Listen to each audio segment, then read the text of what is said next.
Selamat pagi saudara-saudara yang dikasih Kristus. Mari kita mengawali hari baru dengan mendengarkan firman Tuhan yang diambil dari Injil Yohanes bab 10 ayat 1 sampai dengan 10. Tuhan bersamamu. Inilah Injil suci menurut Santo Yohanes.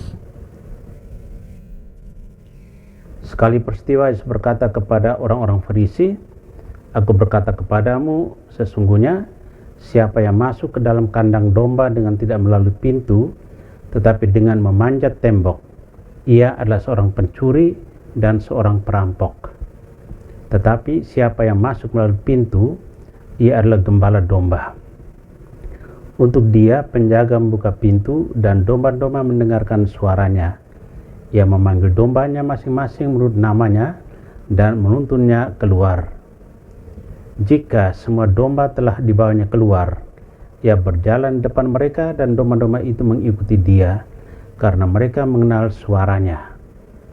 Tetapi orang asing pasti tidak mereka ikuti, malah mereka lari daripadanya karena suara orang-orang asing tidak mereka kenal."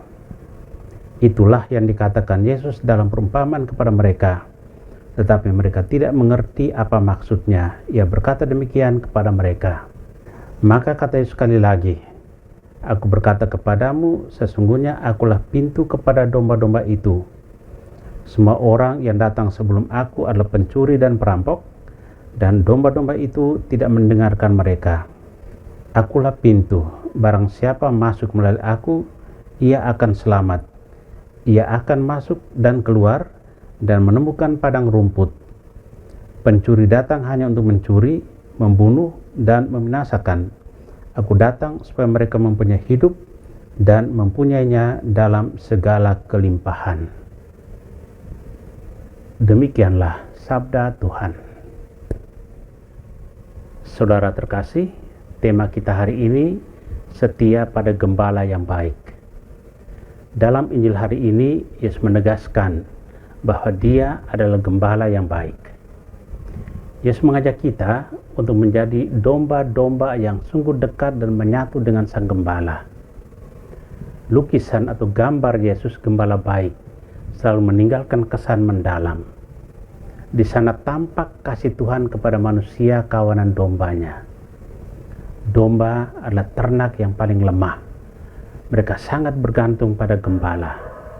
Itulah mengapa sangat penting memiliki seorang gembala yang akan memperhatikan, mencari yang sesat, mengobati yang terluka, melindungi yang sakit, merawat yang kuat, dan membimbing ke padang rumput yang segar.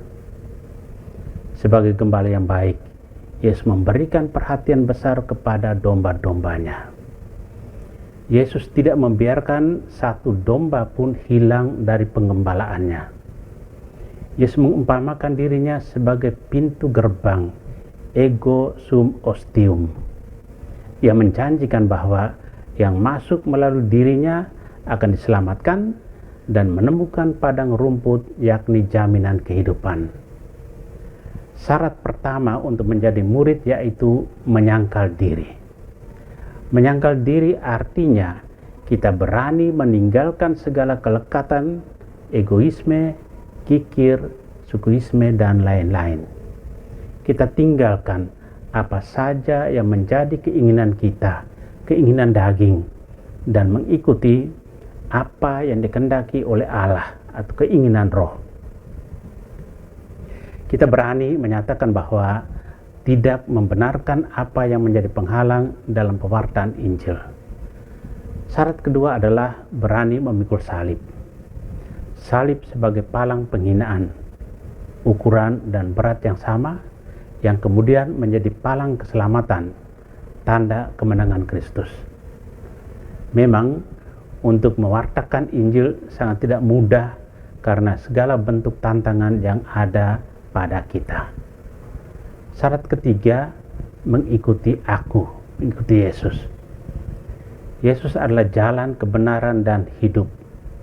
Mengikuti aku artinya dia mengajak kita untuk mengikuti keinginan Roh Kudus atau kehendak Allah. Kita ikuti dan dengarkan dia. Saudara, Apa yang Yesus katakan dan kehendaki itulah yang kita lakukan dalam tugas pelayanan dan kehidupan kita. Kita belajar mendengarkan, melihat, dan mengikuti teladan Yesus sendiri. Jangan kita gunakan pola dan kerangka pikir kita yang pada akhirnya menghalangi kita untuk melihat misteri keselamatan Allah. Tuhan memberkati kita. Amin. Marilah kita berdoa. Tuhan, pagi ini kembali kami naikkan syukur dan permohonan. Terima kasih sudah menjaga kami saat tidur maupun bangun. Terima kasih untuk udara sejuk dan segar pagi ini. Bukalah mata hati kami, mampukan kami memandang kemurahan dan karya-Mu, serta memuji dan memuliakan-Mu melalui pekerjaan dan pelayanan kami hari ini. Bimbinglah kami selalu untuk menyadari kesalahan kami dan bertobat, sehingga kami sungguh rendah hati, mau membuka hati dan siap menerima rahmat-Mu yang tinggal dalam hati kami. Kristus terang dunia, berkatlah keluarga kami, jadikanlah kami alat kasih-Mu, dan pantaskanlah kami menjadi hamba-Mu yang setia. Amin. Tuhan bersamamu. Semoga kita sekalian, orang-orang yang kasih dan doakan, aktivitas kita hari ini dilindungi, dibimbing, dan diberkati oleh Allah yang Maha Kuasa, Bapa dan Putra dan Roh Kudus. Amin.